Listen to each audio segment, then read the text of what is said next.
नमस्ते दोस्तों, मैं हूँ आपका होस्ट और आप सुन रहे हैं अनकही दहशत। पिछले एपिसोड में हमने देखा कि आर्यन ने अपनी जान की बाजी लगाकर रिया को उस आंसुओं के मंदिर से छुड़ाया। अब वो दोनों रायगढ़ से कोसों दूर भाग रहे हैं। रात का सन्नाटा है, कार की स्पीड 100 के पार है और उन्हें लग रहा है कि वो आजाद हो चुके हैं। पर दोस्तों, क्या शैतान इतनी आसानी से अपना शिकार छोड़ता है? रायगढ़ कोई जगह नहीं है। रायगढ़ एक जहर है जो एक बार खून में मिल जाए तो इंसान चाहे दुनिया के किसी भी कोने में चला जाए, वो वापस वही लौटता है जहां से उसने शुरू किया था। आज शुरू होता है काला चक्र। तैयार हो जाइए, क्योंकि आज रास्ते नहीं, वक्त धोखा देगा। आर्यन कार चला रहा था। रिया उसके बगल में बैठी थी, बिल्कुल खामोश। उसने 3 घंटे से एक शब्द नहीं बोला था। आर्यन ने बोला, बस थोड़ी देर और रिया, हम हाईवे पर है। अगला शहर आते ही हम सेफ होंगे। आर्यन ने मिलोमीटर देखा, 150 किलोमीटर। उसने माइलस्टोन देखा, मुंबई 200 किलोमीटर। उसने सुकून की सांस ली। पर 10 मिनट बाद वही माइलस्टोन फिर से आया, रायगढ़ 5 किलोमीटर। यह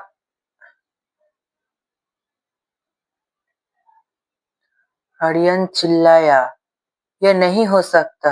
हम 100 की स्पीड पर भाग रहे हैं, फिर वही जगह कैसे आ सकती है? तभी रेडियो पर एक आवाज आई, काला चक्र में रास्ता नहीं होता आर्यन, सिर्फ मोड़ होते हैं जो वापस घर ले आते हैं। कार का पेट्रोल खत्म हो गया। वो एक सुनसान गैस स्टेशन पर रुके। वहाँ एक पुराना आदमी बैठा था जो बिल्कुल आर्यन के पिता जैसा दिख रहा था। आर्यन उस आदमी से बात करता है। वो आदमी उसे दिखाता है कि ये पहली बार नहीं जब आर्यन यहाँ से भागने की कोशिश कर रहा है। वो उसे एक रजिस्टर दिखाता है जिसमें आर्यन के हजारों सिग्नेचर से हर सिग्नेचर एक अलग डेट पर है। पिछले 50 सालों से। आर्यन, ये झूठ है। मैं पहली बार यहाँ आया हूँ। वो बुजुर्ग आदमी बोलता है, तुम हर बार यही कहते हो बेटा। हर बार तुम रिया को बचाते हो, हर बार तुम भागते हो और हर बार पेट्रोल खत्म हो जाता है। तुम इस लूप में 50 साल से फंसे हो। रिया ने पीछे मुड़कर कार में देखा।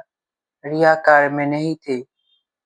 कार की सीट पर सिर्फ मिट्टी और वही पुराना विंटेज कैमरा पड़ा था। आर्यन को एहसास हुआ, रिया कभी मंदिर से बाहर आई ही नहीं थी। वो सिर्फ उसके दिमाग का एक भ्रम था जो उसे इस लूप में बनाए रखे हुए थे।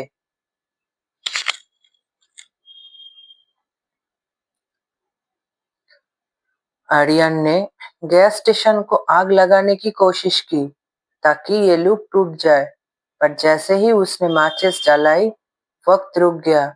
सब कुछ फ्रीज हो गया। गिरते हुए आंसू हवा में रुक गए।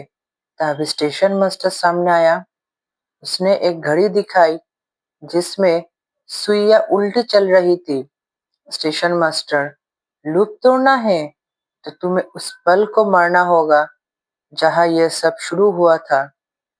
तुम्हें काला हवेली में उस आईने को तोड़ना होगा जिसमें तुमने पहली बार अपनी रूह देखी थी। आर्यन ने देखा कि उसके हाथ बूढ़े हो रहे हैं, चमड़ी लटक रही है। वो वक्त के साथ नहीं, बल्कि वक्त उसके अंदर से गुजर रहा था। आर्यन ने आंखें बंद की और पूरी ताकत से चिल्लाया।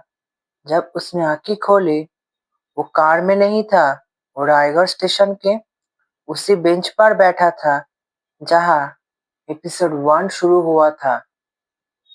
उसके हाथ में वही पुराना टिकट था। उसने अपना फोन निकाला। रिया का मैसेज आया, good luck for your trip Aryan, I love you. लेकिन इस बार एक बदलाव था। आर्यन ने जब अपने बैग में देखा तो वो पुरानी चाबी तेरा पहला से मौजूद थी और उस पर खून ताजा था। तो अगले एपिसोड में हम देखेंगे आर्यन को पता चलता है कि वो अकेला इस लूप में नहीं है। रायगढ़ का हर मुसाफिर एक अलग साल में जी रहे हैं। क्या आर्यन वक्त को पीछे मोड़कर रिया को बचाने से रोक पाएगा? तो अगला एपिसोड द टाइम पैराडॉक्स, वक्त का धोखा। सुनते रहिए अनकही दहशत, क्योंकि कभी कभी शुरुआत ही अंत होती है।